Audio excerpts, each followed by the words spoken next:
Comment développer cette attitude? On voit ça dans Jacques chapitre 4 et versets 7 à 10, puis je vais terminer avec le reste de ce passage-là. Ça nous dit, « Soumettez-vous donc à Dieu, résistez au diable et il fuira loin de vous.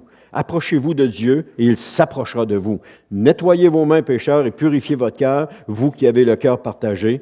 Prenez conscience de votre misère et soyez dans le deuil. Pleurez, que votre rire se change en pleurs et votre gaieté en tristesse. Abaissez-vous devant le Seigneur et il vous relèvera. » S'abaisser devant le Seigneur. Que nos rires se changent en pleurs. Ce n'est pas négatif. Que nos rires se changent en pleurs, c'est qu'on reconnaît notre pauvreté spirituelle et puis on commence à pleurer sur nous-mêmes. Puis être dans le deuil, c'est qu'on est en train de mourir à soi. On meurt à soi-même. On abandonne tout ce qui était nôtre et puis là, on vient se coller au Seigneur. Prendre conscience de notre misère puis être dans le deuil. C'est tout le contraire des valeurs de ce monde. Parce que se soumettre à Dieu, c'est aller à l'encontre de notre indépendance.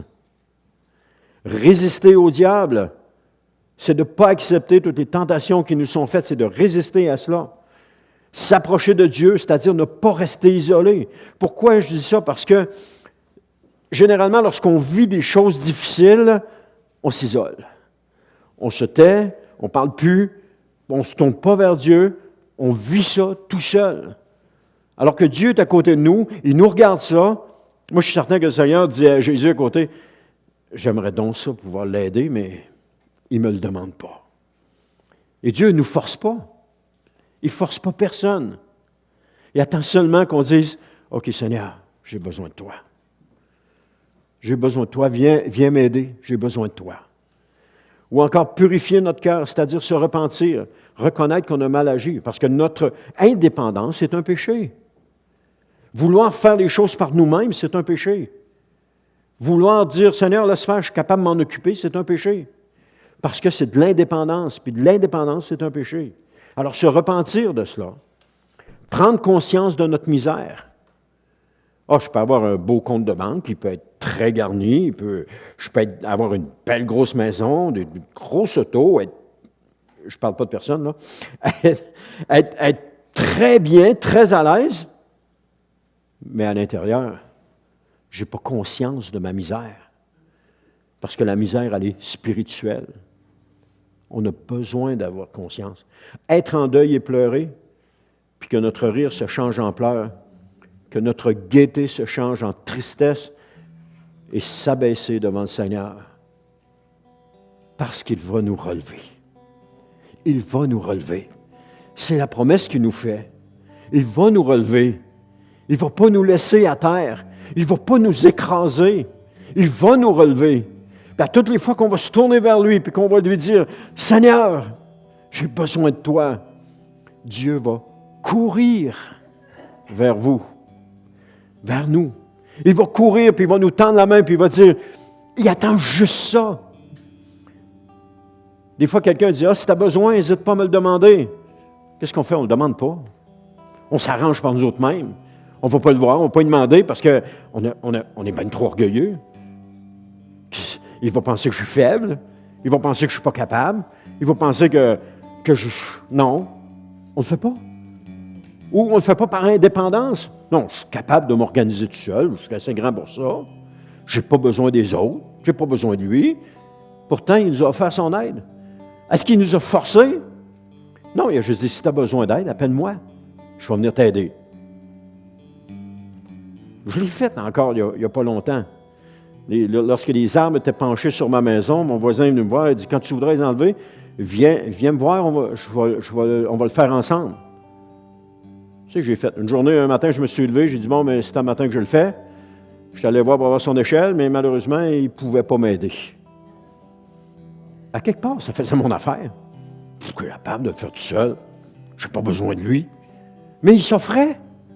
Est-ce qu'il m'a forcé? Est-ce qu'il est venu chez nous à 3 jours et disait, « Hey, quand est-ce qu'on le fait? Ah oui, quand est-ce qu'on le fait? Quand est-ce qu'on le fait? » Non.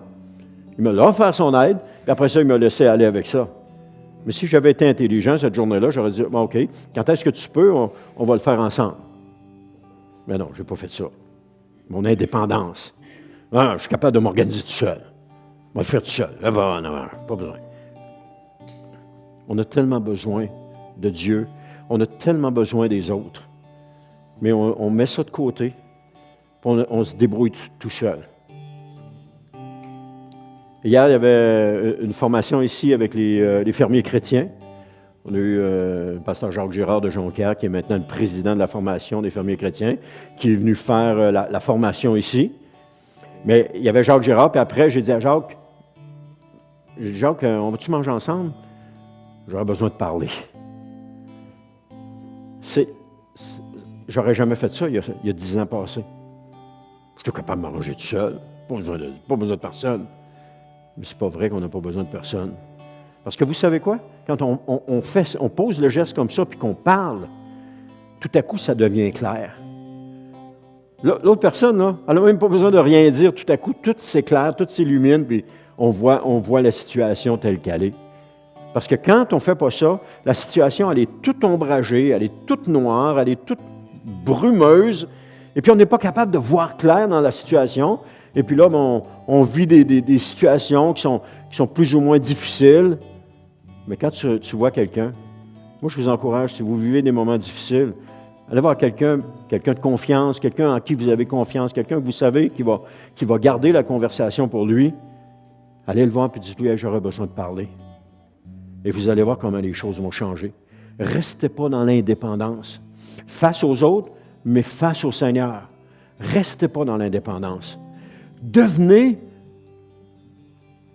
dépendant de Dieu. On peut développer des dépendances pour n'importe quoi. Je disais à mon frère Bertrand cette semaine, j'ai dit, on saute d'une dépendance à un autre. Hein? Bertrand, il dit, oui, tu as bien raison. On saute d'une dépendance à un autre. Quand on n'est pas dépendant d'une affaire, on tombe dans une autre affaire, puis quand ce n'est pas les chips, c'est les bonbons. Quand ce n'est pas les bonbons, c'est d'autres choses. Il y a tout à quelque chose. Mais devenez dépendant de Jésus. Ça, c'est la meilleure chose qui peut vous arriver. Puis ça, développer en anglais, ils disent une addiction, là, je ne sais pas comment on dit ça en français, là. Hein? Une dépendance. Bon, c'est ça. Développer une accoutumance de Dieu. Ayez besoin de lui pour tout ce que vous faites. Et vous allez être heureux. C'est ce qui va être le meilleur pour vous. Si vous développez cette dépendance à Dieu. Quand il dit heureux, hein, c'est ça qu'on voyait tantôt, heureux, soyez heureux. Soyez dépendants de Dieu. Amen.